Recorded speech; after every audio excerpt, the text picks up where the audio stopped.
দর্শক, এই মুহূর্তে আপনাদের সঙ্গে সরাসরি যুক্ত হয়েছি রাজধানীর সায়েন্স ল্যাব এলাকা থেকে। আপনাদেরকে দেখানোর চেষ্টা করছি সেন্ট্রাল ইউনিভার্সিটি আইন 2025-এর অধ্যাদেশ জারির দাবিতে 7 কলেজের শিক্ষার্থীরা কিন্তু পূর্ব ঘোষণা অনুযায়ী আজ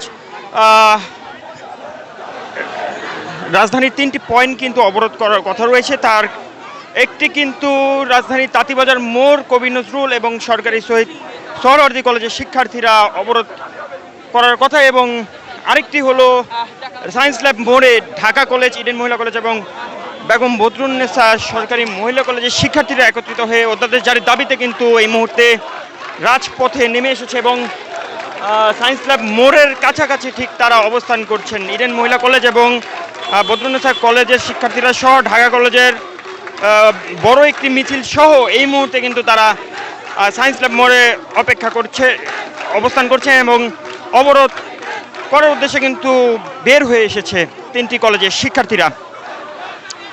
দর্শক, পাশাপাশি কিন্তু তিতুমির কলেজ এবং বাংলা কলেজের শিক্ষার্থীরাও কিন্তু অবরোধ সফল করার উদ্দেশ্যে কিন্তু রাস্তায় নেমে এসেছে। এটাই প্রথম নয়, এর আগেও কিন্তু বেশ কয়েকবার তারা আন্দোলন করেছেন এবং রাস্তায় নেমেছিলেন। এরপরেও কিন্তু তাদের কোনো সুরা হয়নি, যার ফলে কিন্তু এবারও আমরা দেখতে পাচ্ছি পূর্ব ঘোষণা অনুযায়ী এই মুহূর্তে সায়েন্স ল্যাব মোড়ে ইডেন মহিলা কলেজ, ঢাকা কলেজ এবং বদরুন্নেসা কলেজের শিক্ষার্থীরা একত্রিত হয়ে তারা কিন্তু অবরোধ করেছে। দর্শক, সরাসরি যুক্ত আছেন নয়া দিগন্ত ফেসবুক লাইভে, আপনাদেরকে দেখানোর চেষ্টা করছি। এখন আমরা আসছি, আমাদের এই সপ্তাহের মধ্যে অধ্যাদেশ জারি করতেই হবে। আমাদের অধ্যাদেশ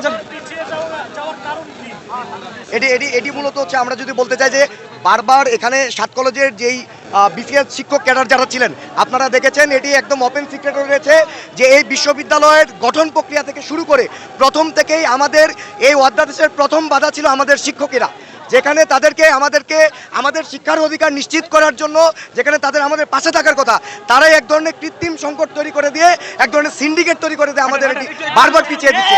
এবং আমরা ধারণা করছি আগামীকালকেও হয়তোবা তারা এই ধরনের একটা পায়তারা চালাবে। সেই জন্য আমরা অন্তর্বর্তীকালীন সরকারকে আমাদের প্রস্তাবিত ইউনিভার্সিটির পক্ষ থেকে হুঁশিয়ারি উচ্চারণ করে দিয়ে আজকের এই অবরোধ কর্মসূচি রেখেছি।